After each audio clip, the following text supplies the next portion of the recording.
Welcome to the Sim Podcast Show. I'm your co-host Eric, and I'm always joined by my co-host. I'm about to run. What's going on? You know what we do? We talk about the National Football League on a weekly basis, including the playoffs. Ron, this is episode 132, season 5. I know the Steelers just had a bye week, but how are you feeling? The Sox are out. Yeah, that was sad, man. I thought this was a special team. They'd be able to make a run, but they got up 1-0. I was like, oh man, we got to close this out. In game 2, they didn't. And I was like, oh man, here we go. Well, to be honest, they didn't really have the bats. There was some unknown people that was like, who? Yeah. Who is this guy? Yeah.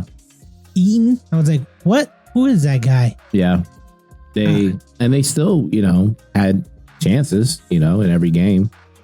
Runners in scoring positions couldn't pull it through or whatever. So, they were definitely like a bat, at least one bat, maybe two. A bat and like maybe better defense. Mm-hmm. Oh God, the defenses. And that's like huge. Not to turn this into like a Red Sox podcast, but their defense was atrocious. And some of their better players suck at defense. So it'll be interesting to see what moves they make in the offseason. So yeah, I mean, and I was bashing the GM at first, but at least he got the pitching right. Yeah, for sure. Yeah, he got the pitching right. So what do we have in store? We have NFL news. We have previous week's games. Our PowerPoint. Why was PowerPoint? Power ranking, and then we have our game predictions, including ours, and we always end up with the upset special. Ron, I'm gonna start with the trade of the day. Basically, Flacco from Cleveland to the Bengals. It's an intra-division trade, which happens very rarely. I think I saw it like 3 times in the NFL history. So, who got desperate here? Was it the Browns or the Bengals? I think the Bengals were desperate. I think, from all reports, they were calling around, not just to the Browns, but I'm assuming they called the Giants too for Russell Wilson to see what the price would look like. But they're in a situation where their quarterback was not playing well. They trusted Browning to keep the ship afloat, if you will, and he's been horrific. So, listen, Flacco is a veteran quarterback.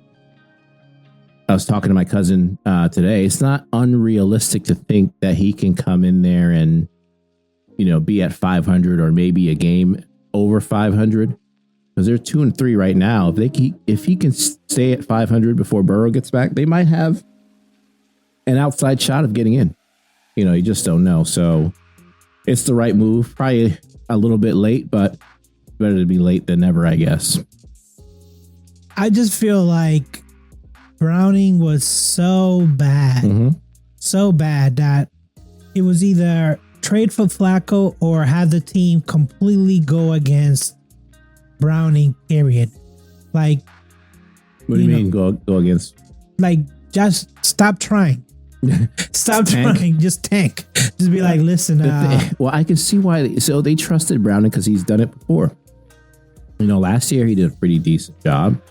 You certainly know Joe Burrow, but his performance this year, I think, was just like mind-boggling for them. So, like I said, And how did he get so bad? Because I feel like he was a respectable, in the past, like you can count him, and all of a sudden this year he like really, really tanked. Yeah. 8 interceptions, 6 touchdowns, and those were like, in the back end when the game was out of hand. So it's like, what happened? Like, when I look at his numbers, let's say 2023, when he played 9 games, those were respectable numbers. 12 interceptions, 1,900 yards. And then he just went down. Yeah. Well, listen, for Flacco, he's making the rounds around the AFC North, right? It's been obviously with Baltimore, obviously now, with Cleveland, and now Cincinnati. And interestingly, like I don't know if he went to Pitt, but I guess he spent some time at Pitt. So they share the stadium with the Steelers. So he's been in every single AFC North stadium. So it's interesting. He's got to be 42, 43, 44, something like that. I have no idea. But he plays well against the Steelers. So for us, it's interesting because we got them in 2 weeks on Thursday night, and we've lost to Joe Flacco before recently. So, that is with him going back there with better weapons too than what he's had with the Browns. It's going to be a challenge for us for sure when we play them in a couple weeks. The funny thing is that does Flacco know that the offensive line is terrible? Does he know that? Because the first game, he's going to find out. Yeah, he's going to find out. He's 40. I thought he was older for some reason. 40, 39, 38, that line, just as Joe Burrow, that line is not good. Yeah. Not good. The other set of news, Ron, and this one, it's the Mark Sanchez situation. Yeah. And to be honest, when I heard the news, I was like, let me get the full details before I commit myself to feeling bad for Mark Sanchez. Now that we know the truth. What's your version of the truth? What do you know? This is what I've read so far. This is what I got so far. He was the instigator. Based on who? Based on police records, based on court documents, and based on the fact that now that dude lawyered up and he's suing Fox and Mark Sanchez. You don't find that a little bit? No, that he's just trying to get paid. That's all. He's trying to get paid. I thought, because to me that happened like quickly. And I'm not saying Mark Sanchez is innocent, but I read, I don't know if I read the same thing that you read, but what I read was it sounded like the prosecutors were adamant that Sanchez was the instigator, which he may have been. But and when I read they have video of him pushing the truck driver. Allegedly. I haven't seen the video. Because you're not being under investigation. They have the video. I just find it odd that he got stabbed 4 times. It's not odd. It's called self-defense. Yeah. That's why I said he got lucky, because that dude could have been having a gun. Yeah. Mark Sanchez could be dead. I want to see the actual altercation itself. I want them to say they have the evidence of the actual altercation, what led up to it, the version of this, the story of the truck driver, how he got thrown into the dumpster or some crap like that. No, this is what I read. This dude was picking up oil from the restaurant, which was attached to the hotel. Mark Sanchez came up to him and said, "Hey, dude, you need to move your truck. It's making too much noise." He had his hearing, because he's 69 years old. He had his hearing aid off. He couldn't hear what Mark Sanchez was saying. So Mark Sanchez got in the cabin, in the truck cabin, kicked the dude out of the truck. These are all allegedly. On video. Nothing I read says that they have video evidence of him climbing into the cab. To the cabin. They got witnesses. Witnesses. Where are you getting witnesses? I didn't read that. I'll send you the link. This is what is being reported by reported what the guy's version is. Indiana News. What they are reporting is the guy's version of the story, which the police is saying this is what we're going based off of. Because Mark Sanchez doesn't remember. They asked him, I'm not saying remember? Sanchez is in the right. He does not remember anything. Well, I'm not saying who's gonna Sanchez go? You're gonna go with someone who remembers the attack, or someone who just blacked out and just say, "I don't know what just happened." Let me ask you something. If you were investigating, if you're the police officer, would you go in front of the camera and say, "Here's what happened. I know this for a fact, and Sanchez is going to face more federal charges," without actually reviewing the evidence? Because this is the thing. This is how laws work, Ron. once you say you did that in self-defense, they're not going to ask any more questions. Of course they will. It doesn't matter. Just because you say self-defense. And the video says that you were attacked, and it shows that this dude got in the cabin and pushed you. I don't know if it shows that, though. I understand there's a video of the confrontation where he pushed. I don't know if it showed him going into the cabin. That part was just what the guy said happened. And I'm not saying the guy's wrong and lying. I just want to see all the evidence.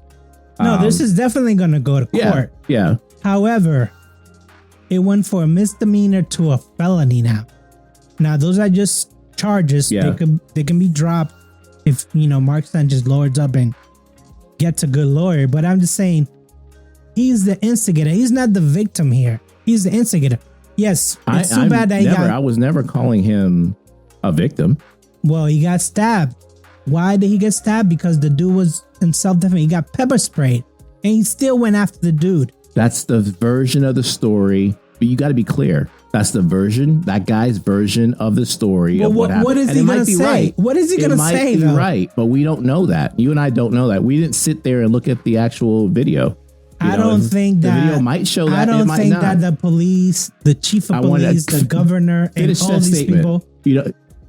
How can you make that statement when we just saw what happened to Kyron Lacey, right? That's completely opposite. Absolutely the same thing. No, it's not the same thing. The video evidence to show that he was not involved. And you hear the video from the officer's microphone. Listen, this happened in Louisiana. Telling him, no, it doesn't matter where it happened. It can happen anywhere. Oranges. It can happen in Florida. It can happen in New York. It doesn't matter. Apples and oranges. On recorded video, the officer telling Kyron what to write down, to admit to having to slam on the brake, knowing that would look like he was speeding. It's an anecdotal example that you're using there. It's the same thing. No, it's not the same thing. All I'm saying, and this conversation I've had with my son many times, right? About what? I do not ever trust the police when it comes to certain things, right? They do not have your best interest in play, right? They will. So whose best interest did they have in this situation? Mark Sanchez or the 69-year-old guy? All I'm saying, no one. They should not have either. They should look for the truth. That's what they should be doing. And Mark Sanchez is the perpetrator here. He's the one that found in what I read that they came off very pointing the finger to say this. Sanchez is a bad person. He's the one who did the whole thing. He's the one who's going to be facing all these charges. But there was no nothing to say. Okay, I read revealed, or I read all the statements. I went through all the video and all that stuff, and without 100%, with 100% evidence, there's no doubt whatsoever. This is what happened. They didn't come off that way to me. It seemed like it was they were taking a side, right? And the side might be right. I'm not saying the guy is wrong. It felt to me that they were taking that guy's side without necessarily going through all the steps to review all of the evidence. What are all the steps? What more do you need? What additional steps do you need? You read the article. It said plain and simple, right? They have not combed through all of the video evidence yet. Go through the damn video evidence before you open up your mouth then to the public and say Sanchez. They're not going to let a suspect just go by, get away. Did I say let him go? I'm not saying let Sanchez go. He's already been charged. They have enough. All I'm saying, he's already been charged. If he goes to court and they present more evidence, then that's fine. But they already have enough, is what I'm saying. Yeah, well, they already have enough to charge him. What I have issue with, what I'm poking issue with, again, and Sanchez might be guilty. I don't know. Is the message that they came out with after the fact, and how they made up the minds again without reviewing all the evidence yet, and that's their word. You can read it in the article. There's more video that they need to go through. It's still an open, active investigation. You said yourself they haven't collected any statements from Sanchez. I do know it sounds like he was not cooperating. I get that, and he was drunk, right? Period. That showed up on the video. He was wobbling and stumbling, so that part is no disagreement for me, but all I want to make sure, and we should all want this, right, is before any police officer or anyone, period, prosecutor, just let you know, again, I'm going back to Kyron Lacey, points the finger and says, I'm filing charges because this is what I'm reading, and you don't listen to the evidence, that to me is ridiculous. It's ridiculous. This is what I mean, apples and oranges, because you're talking about a 17, 18-year-old who did not know any. He was just signing his life away. He felt guilty. Oh, I'm not making an excuse for saying he should definitely know. Yeah, why is he drunk at like 2, 3 in the morning? Why is he approaching somebody who's doing his job? No clue. Exactly. That's what I mean. Is like, he's not a victim in this. Well, until I see everything, I'm not letting him off the hook, but I'm also not, making him a victim, so I'm definitely not making him a victim. I already told him, I'm like, this dude caused this. Yeah. Oh, it certainly seemed like being intoxicated at 2 or 3 in the morning played a part in his own demise. A huge part. Period. Right. So a huge part. Someone at his stature working for Fox News or Fox Sports, you would expect like there should be really no need for him to have to do that, to approach the truck driver in the first place. So I just don't get it. I don't get it. It's just it's not odd. I just don't see a 69-year-old man. Why? Because he's 69? Who is doing his job. He's just picking up oil. Terrible job. Out of sun, he sees Mark Sanchez, who's a big guy. Mark Sanchez is a big guy? He's 6 foot at least. Okay. You don't think that's big? So you are making the guy like I'm just saying, a victim. I'm just saying I can't see him going to Mark Sanchez and picking up a fight and saying like, well, I can't see Mark Sanchez jumping in or anybody jumping into a freaking truck. Right? It's on video. That part's not on video. What you seen is not on video, but the reports I've seen, they have it on video. Okay. They have him approaching that dude in the cabin. But no, they have him approaching, for what I read, right? And I know there's more evidence that's going to come out, but they have him approaching the truck by the window. Nothing about him actually climbing into the cabin. Now, if that's on video and stuff, then the guy's version of the story is correct. And at that point, I'll sit here and say, okay, everything he said so far lines up and is matching, 100%. So, I'm sure there's going to be more details. Yeah, that's what I'm saying is that Mark Sanchez is not, guiltless. He's not innocent by any means. Absolutely not. No. By any means. We both agree on that. It's unfortunate, regardless. At the end of the day, it's unfortunate, situation. But and we didn't have this on the doc to talk about Kyron Lacey, but stuff like that happens all the time. We just don't ever have conversations about it. But as a brown, black person, I can tell you the conversations I have with my son is to never,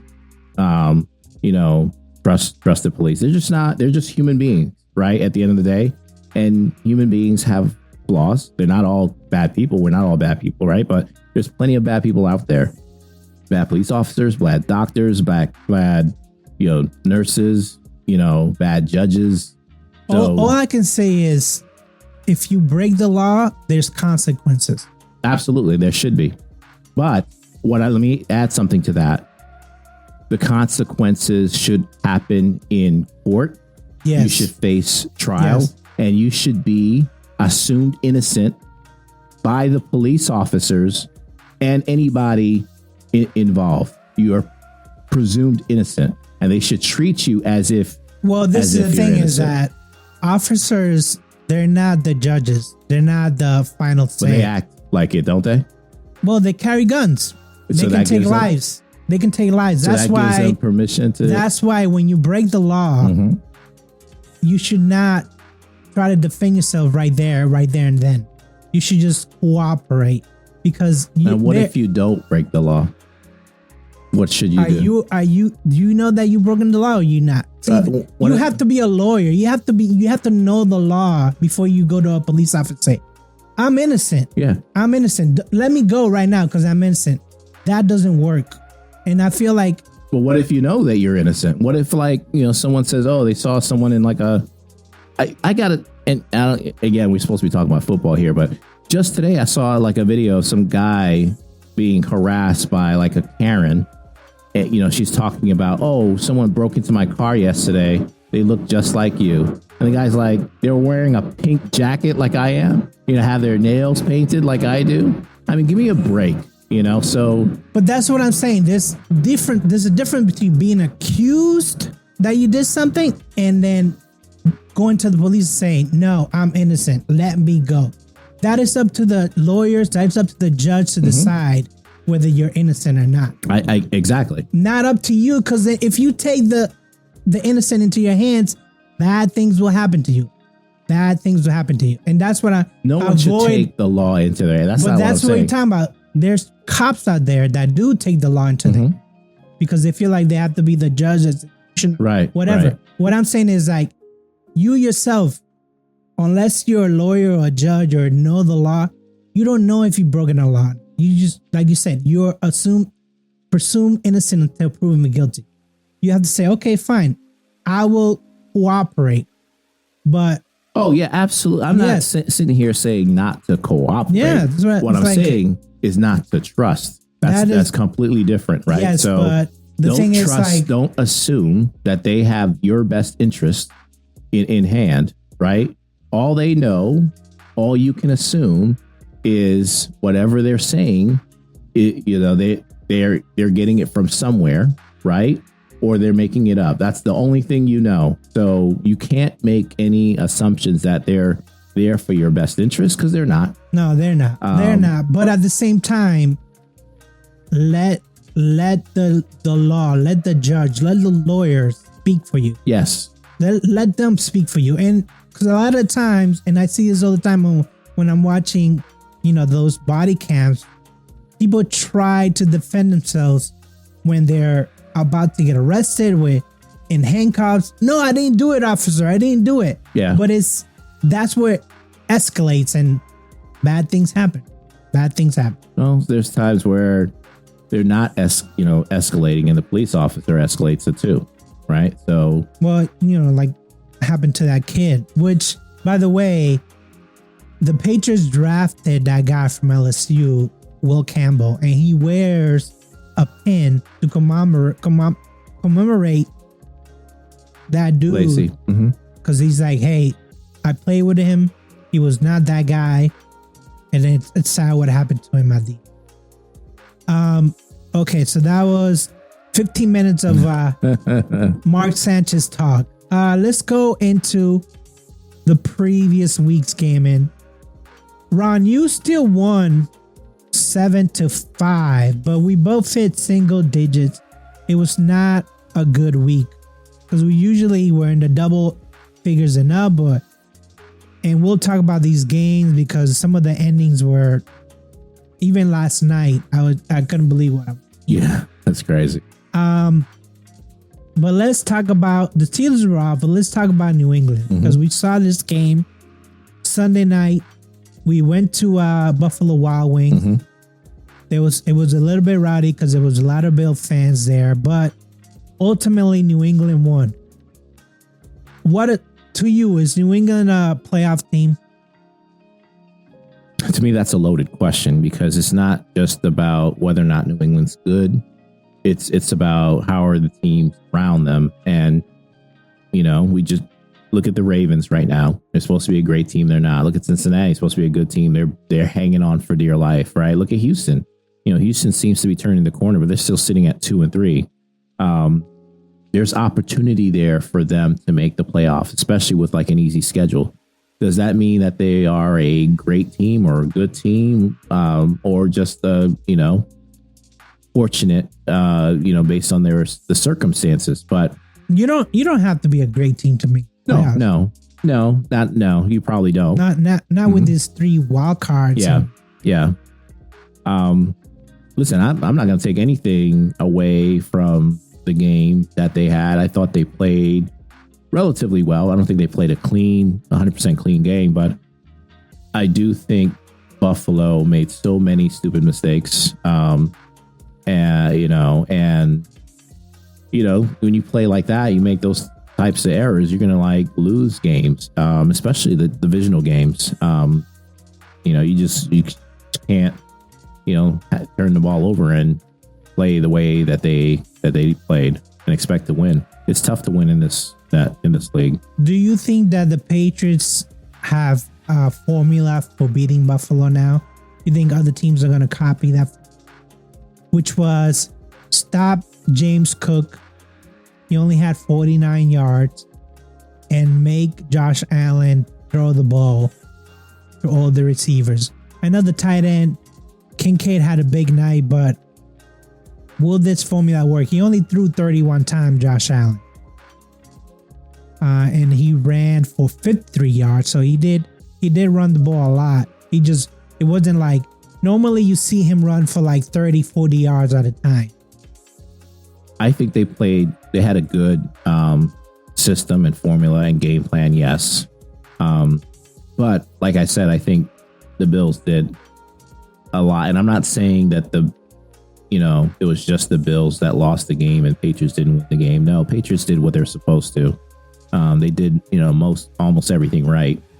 But the Bills made a lot of stupid mistakes, I think, throughout the game that just cost them the game. So, as far as other teams, honestly, I think other teams are going to look at the Bills and say their defense, you can score against them. You can, pass against them.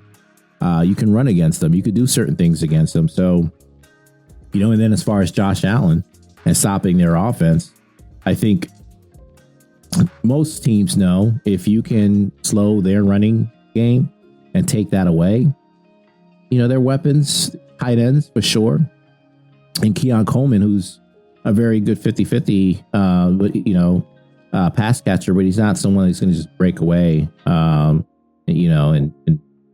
be wide open and have like all these huge gains all the time. So, it was a great win for the Patriots.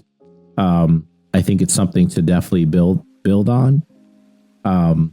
But it's one game and they just got to keep it going. Like some of the stuff I'm seeing on social media, like people have Drake Maye now all of a sudden ranked in the top 10 for quarterbacks.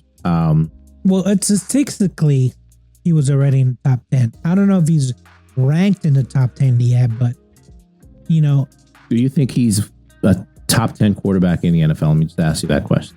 And let me remind you where you initially had him at the beginning of the season, right? So you probably had him 20th, I think. Let me just quickly. Right now, after the week that we saw where the quarterbacks were terrible, let me just take a quick look at where I had him ranked. So if I look at the QB rankings that we did at the beginning of the year, I had May at 17. Is that right? No, it looks like you had him at 20th. And 15. Yeah, I had him at 17. Okay. So let me see. Is he better than Purdy? Yes. So he'll move up a rank to 16. Joe Burrow is not even playing, so take him out. So he moves up to 15. But just pretend everybody's healthy. No, I'm not. I can't do that. Of course you can. Because Joe Burrow is not today, right? And everyone's healthy. Are you taking him over Joe Burrow? So you're basically saying these 5 games didn't happen, so I can't say that. I'm not saying these 5 games. You say that. Are you taking him over Lamar? Lamar's not healthy. Are you taking him over Lamar? Lamar is not missing a whole 3 months. Are you taking him over Lamar? Yes or no? Or Burrow? Yes or no? I'm gonna lolook at the list right now because apparently you want those 5 games to be. Because then if we talk about I'm not saying Yeah, you got to evaluate how he's done in the 5 games, and the 5 games have not been perfect, mind you. Right? He's made some mistakes. Let's not forget all the turnovers he had. Let's not forget, some of the sacks he's taken, which is not all his fault. I would still take him over Purdy. I would still take him over. Well, I wouldn't take him over a healthy Joe Burrows, but unhealthy, missing 3 months, yes, I would. Let me see. Then all the other quarterbacks should be in the right place. So I'm gonna go through the list. You tell me, a healthy Burrows, you taking him over? Not a healthy Burrows. Josh Allen, healthy Josh. Lamar Jackson, no. Patrick Mahomes, no. Jaden Daniels, no. Baker Mayfield, Definitely. Goff, no. Stafford. Yes. You're taking him over Stafford? Yes. Because Stafford, I mean, he can get hurt next week. You taking him over Herbert? No. You taking him over Prescott? Yes. Yes. Wow. Prescott. Yes. Wow. Look at Dak Prescott's, and stats don't mean isn't everything, right? Just the same thing with Drake Maye, but there's no way I'm taking him over Prescott if they're fully, healthy. I'm not even taking him over Sam Darnold right now. Sam Darnold has had a great season. Now, if you ask me about age and all that stuff, then yes. There's a reason why you need 53 guys on the team. Yes. However, if Dak Prescott can be great, but if he's in a team that's going to allow 35 points a game, you're not going to be winning. You're winning with Drake right now. You're not winning with that. Dak Prescott tied a game. He has a tie game in his record. So what? What does that mean? We're talking about 5 weeks. You can't play for their defense. Yeah, that's too bad. It's too bad. I'm taking Drake Maye. Let's type those wins before that we can crown them a playoff team. We need to stack those wins. Yes. But yes, I am definitely. I had him at 17. He's probably like a top 15 right now. I had him at 21. I think he's playing maybe around 15, 16 right now. He's in the top 15 somewhere. No, but I've seen, stuff putting me in the top 10. I'm like, it's like you forget about like the bad games. Putting him in the top 10 is a stretch. Just forget about the bad performances either. You got to take everything for what it is. Now he's like this past game, right? He didn't have any turnovers this game, right? No turnover. Did he have any turnovers last week against Carolina? That's a good question. Let me just check. I think he did, but let me double check. But to your point, what you were saying about stacking wins, it's the same thing about performances. No, he did not have any turnovers against Carolina. Yeah, you want to keep getting better, keep having good performances, week after week. And that's what he's done it looks like two weeks in a row. 2 weeks in a row. And that's what I mean. Which is good. But you can't forget about, the other games. That's all I'm saying. Listen, he didn't impress me enough that I can be like, oh, he's a top 10 quarterback. What really impressed me was Stephon Diggs. He's overweight. He had 100 yards last week, over 149 this week. The dude is turning into a number one receiver. Well, so I guess it goes back to like expectation. What were you expecting in the beginning of the year? And if you remember when we had the podcast, I fully expected Diggs to be the number one receiver. I thought he was a really good player. And yeah, he was coming back from an injury and stuff, but he looked hell of healthy. When I saw all the videos of him in the preseason, I thought, he's been a number one receiver. He's good. Well, he wasn't number one with Houston. I know he got hurt, but he wasn't number one. Yeah. So when he came to the New England, I was like, well, he's not. They don't really have a number one. Everyone. Yes, he's by better. a lot. But I wasn't thinking he was at the beginning of the year because I was like, well, he's coming off an injury. He wasn't a number one with Houston. Yeah. Although he was a captain with Houston, he wasn't number one. Mm-hmm. But now I'm just like, if Stephon Diggs is gonna play like this for the rest of the year, I mean, this is a real offense. I mean, they don't have a real running back yet. For some reason, Henderson, they used him barely. Yeah, I don't get that. I don't get that either. I know that in his college career, he was up and down with injuries. Maybe they're trying to watch what he does. But if Antonio Gibson is out the game, use Henderson. Mm-hmm. But, it worked out It worked out for them. This is a win that hasn't happened in probably like since Tom Brady was there, because even when they beat Cincinnati last year, that was a fluke. Yeah, I'm looking at our predictions again. 85 catches for 950 yards, 6 touchdowns is what I had Stephon Diggs finishing at the end of the season.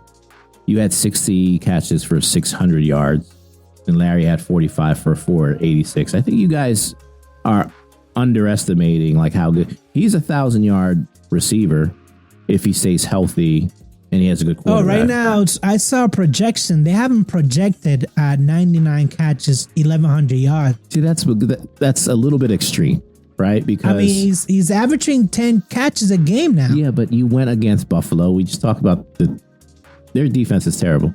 Like, that guy could not cover him whatsoever. And you think the Saints defense is worse than Buffalo? No, you think what's it called? Carolina, Tennessee's defense is worse than Buffalo? Probably. Well, it's better than Buffalo's? Probably better, yeah. You think Tennessee's defense is better than Buffalo?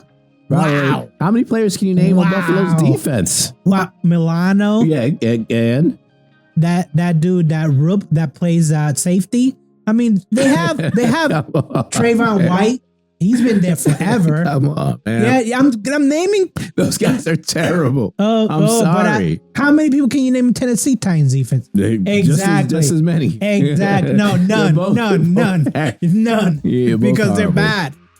I can't wait till we get into our prediction for this week, because Buffalo plays Atlanta. They got an interesting stat for you about Atlanta, but I'll wait till we talk about this week. Okay, Ross. So who is in your power rank? All right, so power rankings. Let's see. Definitely some changes this week at the top. Detroit, I now have moved up to number 1. They were at number 3 last week. I got Tampa all up to number 2. Philly, I dropped them to number 3 with their loss. Buffalo, I got them at number 4 with their loss. Indy, I got at number 5. They've been moving up the charts. Pittsburgh, I got at number 6. They were at number 7 last week. They had a bye. A lot of people ahead of them lost. Green Bay, I got at number 7. San Fran, I got them back in at my top 10 at number 8. And then Seattle at number 9. Tough loss against Tampa. And then Jacksonville, I moved in at number 10. So the 2 new teams, San Francisco, who've been there before, and then Jacksonville at number 10. And I had to move the Rams out, and the Chargers, I moved them out. Chargers are cooked. Injuries, both tackles like gone. Now Amari and Hampton, their second, really their lead running back now, he's out with Najee already out. So they're cooked. That's all I can say about them. Yeah, I moved both LA teams out because, they just Chargers with injuries, Rams with injuries, the coach injured. But I have Tampa Bay at number 1. I have Indy all the way to number 2. I have Detroit at number 3. Philly, I moved down to number 4. Same with Buffalo, I got a 5. Denver, with that win, they stayed in the list because I was like, you know what? Let me keep them last week, because I was like, they might have a chance, and they did, even though I didn't pick up the win. I have Pittsburgh at 7, Jacksonville at number 8. I have San Francisco at number 9, and then I have Green Bay at number 10. Now, if Seattle would have won against Tampa Bay, they would have been in my top 10 because I had them lurking last week. Yeah. Well, they played. I mean, if you got Tampa number 1, they barely lost to the number 1 team. If that's the case, so Tampa's playing like a number 1. Yeah, but if they would have beaten Tampa, they would have tied first place with San Francisco at 4-1, but they didn't. And I was like, okay, they're still lurking. Let's go into week number 6, and let's start with the Thursday night game. Eagles at Giants. The Eagles are favored by 7.5. 41.5 is the over and under. Ron, what's your prediction? I'm taking Philly here. I know it's a divisional game and anything crazy could happen, especially since it's Thursday night. And I know Philly's coming off a loss and there's lots of questions around their offense. But the Giants are terrible. Plain and simple. So give me the Eagles to win. I went with the Giants last week, and they gave away that game. I think it was 5 turnovers. It was just Brian Daboll is not a good coach. So give me Philly on this one. Next game, starting on Sunday, the Broncos at Jets, and this is actually a London game. So this is a Sunday morning game, 9:30 Eastern time. Denver is favored by 7.5. 43.5 is the over and under. Ron, what's your prediction? Because you are Aaron Glenn lover. I'm an Aaron Glenn apologist. I'm taking Denver here. It just comes down to like Justin Fields. Like if anyone watches him play, forget the stats. That dude he does not read the field whatsoever. All of his numbers comes at the end of the game when they're like down like three touchdowns. So give me Denver. I think the quarterback's holding the Jets back and has been. So I'm taking Denver to win. I'm taking Denver to win easy. But if they go 0-6, it's going to be more get fired Glenn, more that, because I know that they say negative press is better than no press at all, but this is getting like comical. Like, is it? I don't feel bad for the Jets because they're in the Patriots division and whatever goes to them, but I don't think it's as comical than like what I've seen coming out of Cleveland, with the exception of this year. For the past like 5 or 6 years, I don't find it any more comical than what I see in Cleveland or some of these other teams. What's happening in Cleveland is if you compare Cleveland to New York, where New York has 70 plus journalists covering a team, as opposed to Cleveland was maybe like 6 or 12. It's like there's not enough stories, and people can go really negative in New York. They can go really negative. Cleveland, Midwest. No one cares. No one cares. Yeah. No one cares. Yeah. No one cares. The next game, Cardinals at Colts. Colts at favor by 6.5. Hopefully Mark Sanchez won't show up here. 47.5 is a point total. Ron, what's your prediction? I'm taking the Colts, and the Colts are a legit team. They've been playing well. I think I said at the beginning of the season, like Daniel Jones looked really good preseason, and he's continued that. So I'm taking the Colts. So this is one of the games from last week that the Cardinals had in the bag. Less than a minute left. All they had to do was make the Tennessee Titans kick from far, far away. They did some dumb stuff throughout the game, though. Dropping the ball after the 60, 70, 80, whatever yard run that was before you crossed the goal line. The head coach hitting the running back because he's so mad at him. I just saw that he got fined. Yeah. Kyler Murray taking the thing right off his helmet. Getting concussed. He had to miss one play. It's just, you can't recover from this. You can't. And now you're playing Colts with a high-powered offense. Yeah, this is, I don't know why 6.5 is the spread. It's going to be more than that. Chargers at Dolphins. Chargers are favored by 4.5. 43.5 is the over and under. Ron, what's your prediction? Yeah, listen, Chargers still have a good defense, but they got nothing in offense. This guy, Herbert, is running for his life. He got sacked like 5 or 6 times last week. I'm taking Miami to win at home. This should be a game that they can win. So give me Miami to win. With all that's going on with the injuries, I still think Miami's so dysfunctional. We talk about games that how can you let Carolina win that game? How? You let Bryce Young beat you. And I know that this is in Miami, so maybe the Heat, whatever, but give me the Chargers. I know that they're decimated right now, but Miami, it's not that they're decimated. They just don't care. Like that. Even the coach didn't even make any sense at the podium. He was just like babbling on and on. I don't know what's going on. game. So I'm going to go with the Chargers this one. Okay, the next game, 49ers at Tampa Bay. The Tampa Bay is favored by 2.5. 47.5 is the spread. Ron, who'd you go with? Listen, Tampa Bay spoiled my parlay last week. I'm never betting against Baker Mayfield ever again. So I'm taking Tampa Bay.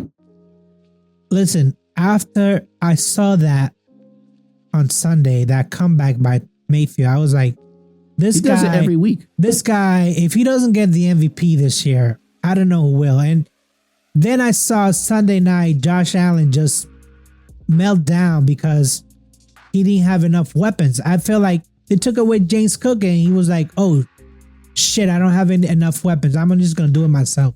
And it wasn't enough. Give me Baker Mayfield to win the MVP and give me Tampa Bay to win this game. Cowboys at Panthers. Actually, this is my upset special, so we'll skip it. Seahawks at Jaguars. Jaguars are favored by 1.5. 46.5 is the over and under. Ron, what's your prediction? I can't call Jacksonville's win impressive based on Trevor Lawrence stumbling all over the place and scoring that touchdown against, Chris Jones, who wasn't even really trying to make a tackle there at the end of the game. Jacksonville is a team that I don't know what to make of them. I put them in my top 10, but I don't fully trust them yet. So I trust Seattle. I know they have 2 losses, but the losses were against Tampa, who you said is your number 1 team, San Francisco. I'm taking Seattle to win this one. I think they'll correct, their mistakes. And I think, I think Tampa is a much better team than Jacksonville is, and they should be able to win this one pretty easily. Yeah, I guess Seattle. I'm confused by that 1.5 spread. I mean, Vegas must see something in Jacksonville that I don't, because I feel like, yes, their offense, there's some good strategy by the coach, but I don't think that they execute very well. No, obviously, no. by the whole stumbling play. But Seattle has a much better defense than Kansas City, so I went with Seattle. The next game, the Rams at the Ravens. The Rams are favored by 7.5. Basically, there's no respect for Baltimore right now. 47.5 is the over and under. Ron, what's your prediction? I'm taking the Rams. Stick a fort in the Ravens. I know there's still plenty of time for them to get healthy, some of their players at least, but I think this week, I don't know if Lamar's going to play or not, but whether he plays or not, I'm still taking the Rams to win.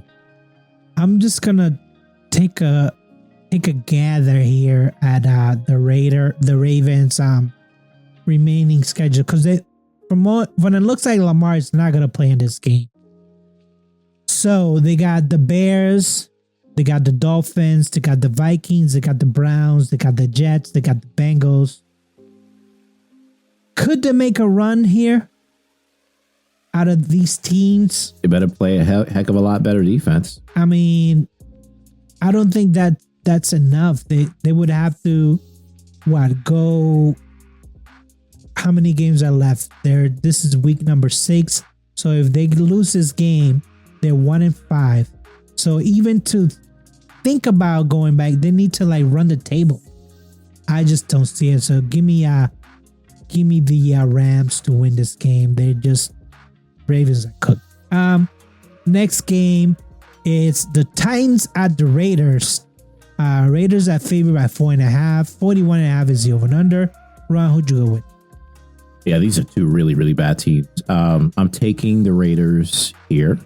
The Titans won. We saw how they won by a miracle fumble at the end of the game. I'm taking the Raiders to win. Yeah, I took the Raiders, but it wasn't like I'm proud of what's happening with the Raiders. Geno might be done. That offensive line, it might be done. And I thought that they would have at least good wide receivers, but once they lost that tight end, they don't, that guy is not there anymore, Devontae Adams. So I don't even know who do they have. I mean, they have some young guys. Tucker has some speed. Forgot the other guy's name. Seems like he can be legit, but Gino's running for his life, and then he himself hasn't played that well either. So they need a rebuild. Plain and simple, they need a flat out rebuild. Should Pete Carroll reconsider coming out of retirement for this? I think he probably overestimated how good Smith is from Seattle days. Yeah, this is bad. Bengals at the Packers. This is the highest point differential. 14.5 is the spread for Green Bay. 44.5 is the over and under. Ron, what's your prediction? Flacco's not going to save the Bengals this week, at least. So give me Green Bay to win. 14.5 is outrageous, a little bit outrageous, but I'll still take Green Bay to win. Green Bay coming off a bye, getting ready for this team. Give me Green Bay, and I think it might be in the double digits. I don't know about 14. The next game, Detroit Lions at Kansas City Chiefs. This is a Sunday night game. The Chiefs are favored by 1.5. That's interesting. 15.5 is the over and under. Ron, what's your prediction? I'm taking Detroit. Listen, Kansas City, and going back to some of the teams that beat KC, it's like, is KC a good team? I don't think they're a good team, period. So, I can't see Detroit. I know it's in Kansas City. It's tough to win there, but give me Detroit to win this one. And I'm almost ready to turn the page on Kansas City as well. Just be like, done with, like, just give up, because, I'm tired of seeing you guys get in there and, stinking it up anyways to better teams. So, yeah, I mean, that was I picked Kansas City to win against Jacksonville because I was like, okay, they'll figure out Jacksonville, but they didn't. And they just don't have the horses. They got a couple of receivers back, but it doesn't seem like it's enough. Worthy's back, but it's not enough. That Mahomes magic might be done for. So give me Detroit to win this game. There's 2 games Monday night. Again. Buffalo Bills at the Atlanta Falcons. Buffalo is favored by 3.5. 48.5 is the over and under. Ron, who'd you go with?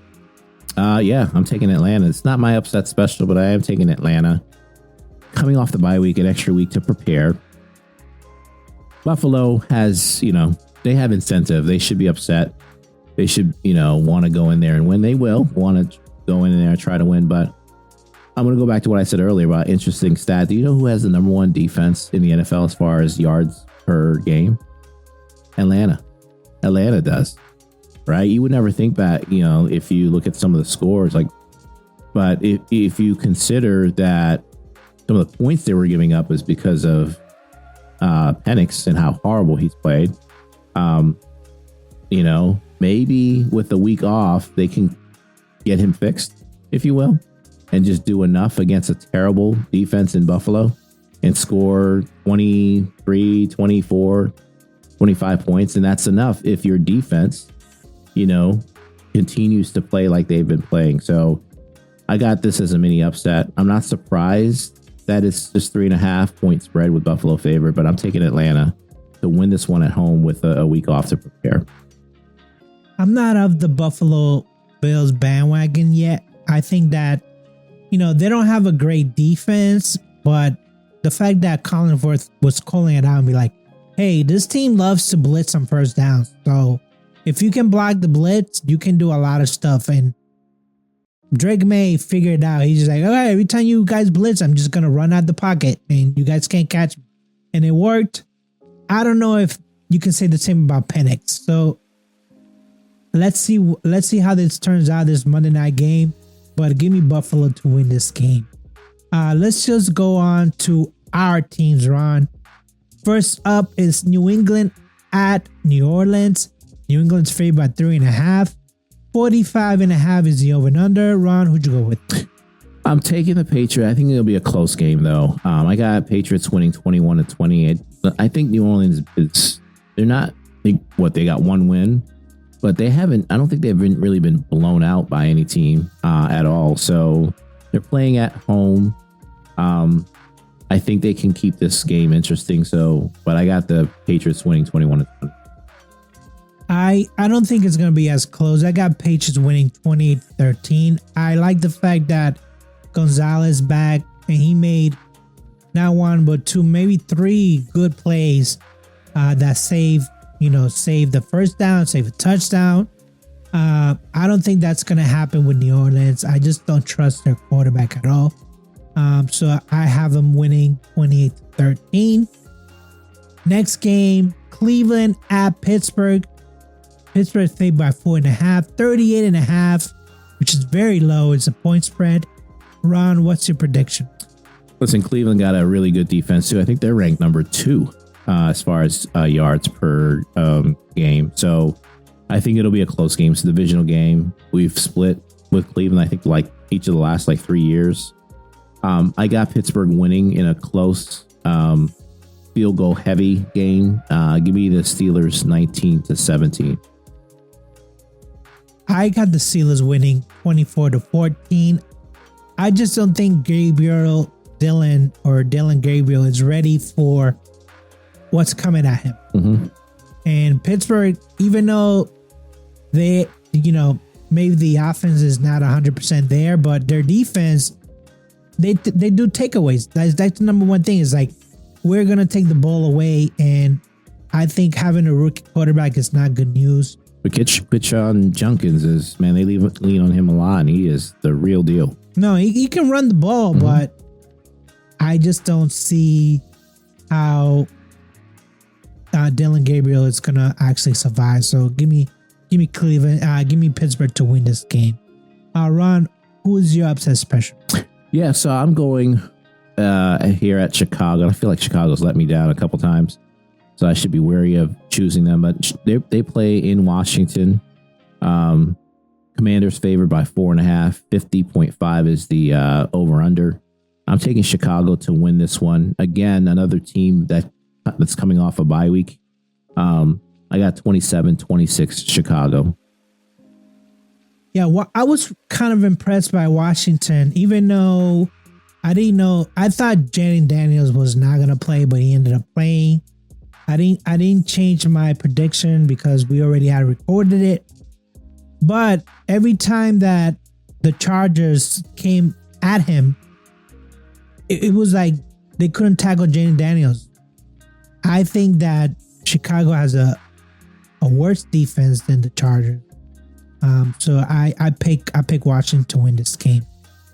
My upset special for this week, and I was looking at the game spread, and I was just like, wow, there are not a lot of games to pick one.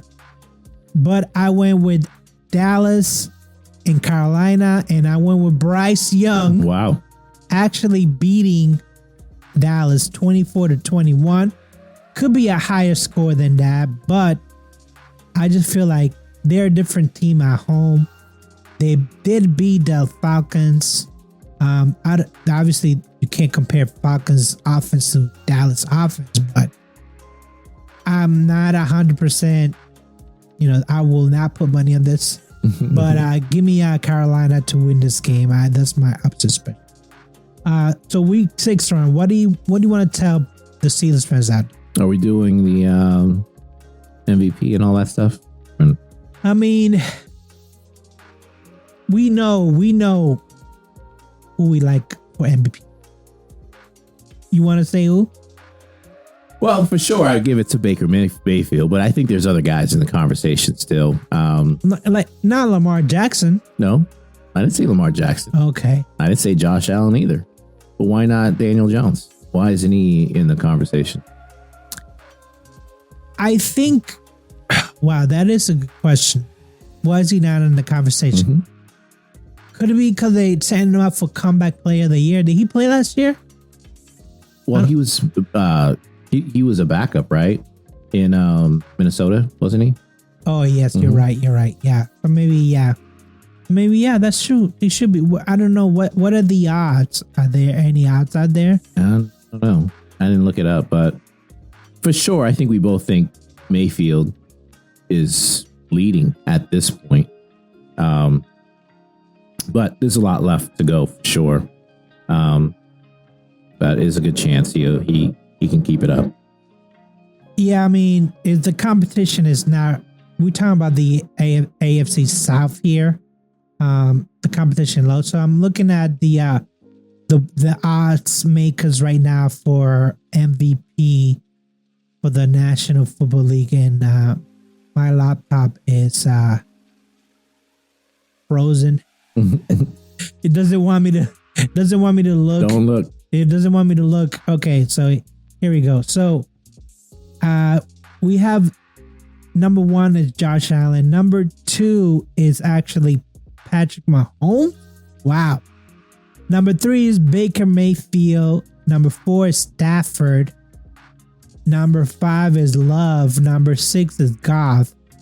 I'm just looking like Daniel Jones is plus 3,000. Wow. Okay.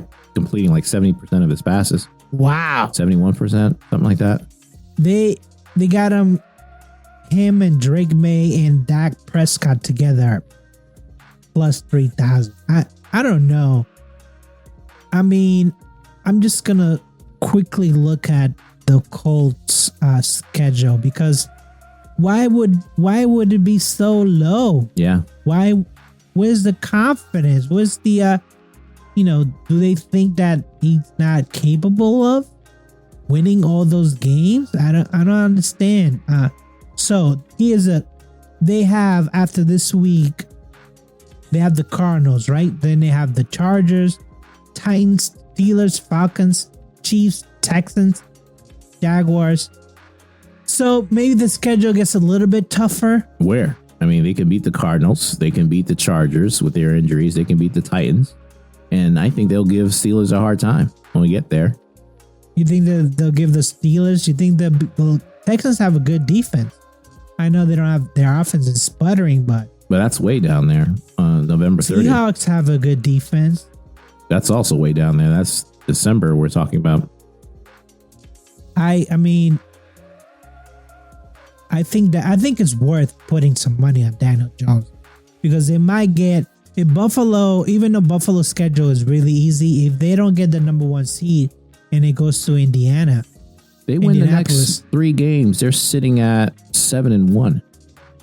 Right? I just rattled off Cardinals, Chargers, Titans. Those are winnable games. They'll be 7-1. You telling me he's not? And he has to be in the conversation, I think. Yeah, I don't know why. I mean, plus 3,000. That, listen, I would run to your bookmaker and place that bet. Yeah, I think people they still associate him with the Giants and all their bad years, so it's hard to rub that stench off. And obviously there's lots of favoritism for guys like Mahomes and Allen, because they've been in the conversation the last 3-4 years, as long as they've been in the league. So there's definitely some bias there, but I would have him in there for sure. But either way, Mayfield to me is leading it right now.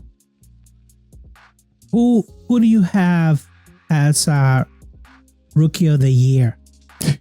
I probably have Mbuke. I don't know how you pronounce his name. His receiver in Tampa. He's been playing lights out as well. That's part of the reason Tampa's doing so well. Because he's been able to step in for Evans. So he's probably my Rookie of the Year at this point.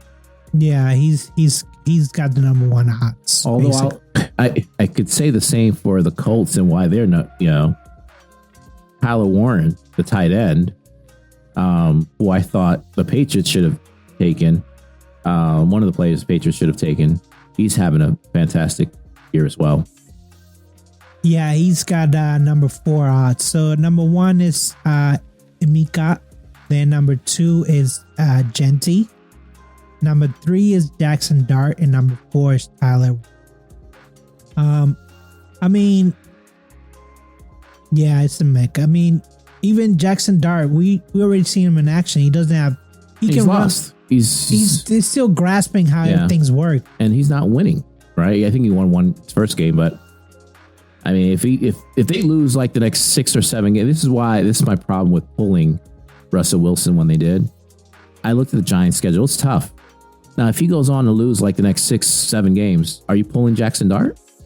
It's too late now. You got to stick with him. Yeah, that's what I'm saying. So the timing just didn't make sense to me, and they got, like I said, a really tough schedule ahead of them. So good luck. Travis Hunter is all the way down to 5th. It is disappointing because Jacksonville gave up a lot to get him. And I don't even, is it that they're not using him correctly, or they just don't know where to put him? Like he doesn't fit the mold. Not fully using him. He's not in there every single play, right? They're really limiting his snaps to about like 65, 70 total snaps, or maybe a little bit more. Is he even playing defense? Yeah, he's playing defense, but not starting. That's what I'm saying. And then even like at receiver, he's number 2, but he's not always out there, right? So they're really trying to manage his playing time. Probably a little bit too much. A little bit too much, yeah. All right. So Ron, episode 133 next week. What do you got to tell the Steelers fan? Listen, things are looking up for us. 3-1, right? Got 2 winnable games here. Cleveland, I think, is going to be a challenge, like I said. Cincinnati will be a challenge too with Flacco, but we control our destiny. If we can get off, like win these next 2 games and be 2-0 in the division, that'll be great. But I think the team's getting relatively healthy. I just want to see them come out these next couple weeks and really perform well. And then, let's see what happens. But, I think we're in for a good week here. Yeah, this is definitely a good week. I'm going to miss the games, but I want New England to just stack those wins. Keep stacking those wins until, I think CBS NFL came out with like, they're like the number 7 seed right now. I don't care about right now. I hate when they do this. Mm-hmm. If the season was to end today. Season was to end today, it doesn't end today. It's not realistic. Yeah. It's like, stop doing that. It doesn't end today. So next week we'll have week number 7. It'll be episode 133, and we'll see how our things shake up for the predictions. So you think you have any chance of catching me here with these predictions? It's only week 6. I'm only down by 8 games. I don't think. I think it's too early. I think that let's wait till like the middle of the season, week 8, week 9. Then we can talk about, let's look at the numbers. What do I need to average every week for order to catch up, or even take the lead if that's gonna happen. So, but you know what? To be perfectly honest, if the Patriots make the playoffs, none of it matters. No, it doesn't matter. That will not make me happy. Yes. That will not make me happy. So, with that said, I say peace. Peace. Hey guys, that's the show. Thank you for all your support. If you got any questions, feel free to email it to simsportsmedia@gmail.com. Once again, simsportsmedia@gmail.com. Thanks again.